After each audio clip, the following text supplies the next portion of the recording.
advice. You never know if it could change your life. Take a chance, you're neither wrong or right. You never know if you don't roll them dice.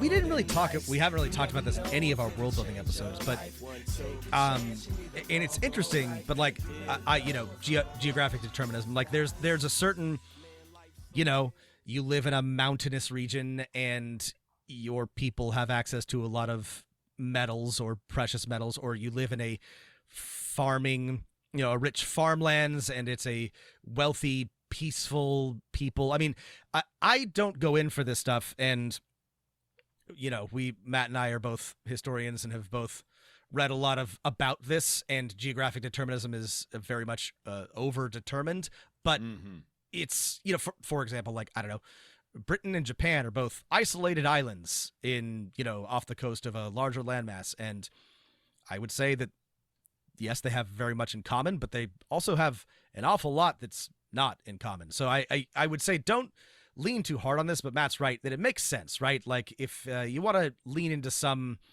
stereotypes when you're drawing up your world, you can say, yes, this geography influenced this people in a certain way, and it makes perfect sense. Yeah. So Greenwood says, a lively situation for adventuring, and two countries in particular seem ideal sites for parties of adventurers. Geldorn, with a government whose reach and attention is turned outward and not into the wild, monster-populated interior, and with gems to be found which lure adventurers, merchants, and even official agents from all countries, and Emersea, a land of small villages or dales lightly governed by merchant lords, of necessity so as not to discourage trade. Government and law enforcement in Emersea will be light. Emersea's terrain of small... It's always, just a reminder, if you're building a pseudo-Renaissance medieval fantasy world, all law enforcement will be light. Yes. Law enforcement is spotty and inconsistent at best at all times. Yes. Even today. And remember, law enfortement, 150 years old, maybe, if you're generous. Mm-hmm. That does not mean that laws or justice do not exist. However, official... law enforcement apparatus do not overestimate the prevalence of this in any time period, especially not a medieval or Renaissance time period. I mean, this is all our fault when we're like not sure who to have, what kind of NPC to approach the player characters. Oh, it's your stereotypical Irish cop. Oh, what you lads be doing here? Best be moving it along. Actually, we should do an episode on this, but like, I guess on stereotypes of the Irish, Rob, I'm gonna have to say yes, no. But that'll be a bonus. No, on law enforcement, because I mean, I think it's because we're Americans, but like, my players are always asking, I don't know, is there a city watchman or a guard or whoever that I can talk to or that I have to worry about? And the answer is always yes, because of course there is. But what if? If there wasn't? What if we abolish the police in our games? What if we kill the cops in our heads? I mean, but it's really hard when we're Americans, and like, basically from my place of work to like everywhere I go, I see an LEO with a magic wand that can basically end anyone's life within 100 yards. So it's hard to get out of your head. And that's the point, is that like, we assume, again, we Americans especially assume the prevalence of law enforcement officers at all places and all times, but that is actually not the case. Anyway, we'll come back to that. Skipping ahead a bit, technology, religion, and accepted authority, laws, customs, and tradition will provide much of the impetus, directions, and limitations on adventure for the players. The DM must take care with the development of these things and concepts. The restrictive tenets of religion, for example, can affect trade.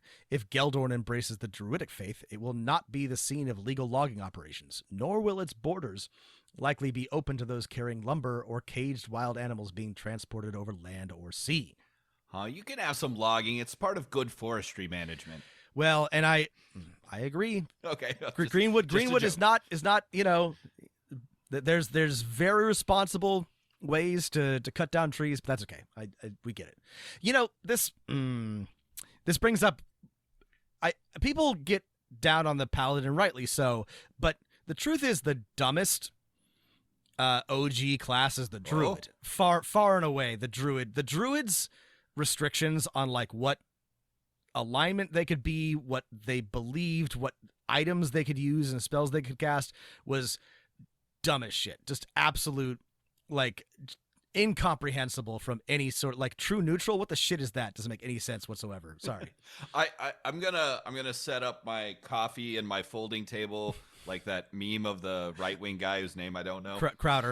Crowder, and be like, prove me wrong. The druid should be separated into two classes. There should be a shapeshifter class and a nature spell and a nature class. Sage class. I agree. It's hard to marry those two. It's okay though. It's fine. It's fine. I like druids.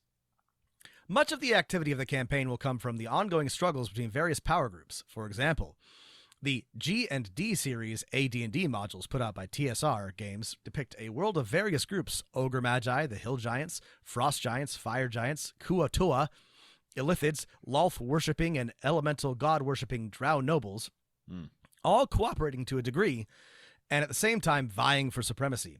A party will unavoidably make allies and enemies such as they take action in the midst of such conflict, and members of the party may even join opposing groups and find themselves directly involved. This is a really solid advice in that, what is more interesting than a big bad villainous organization is one with factions, right? That's why they're evil. Is they have they're looking out for number one.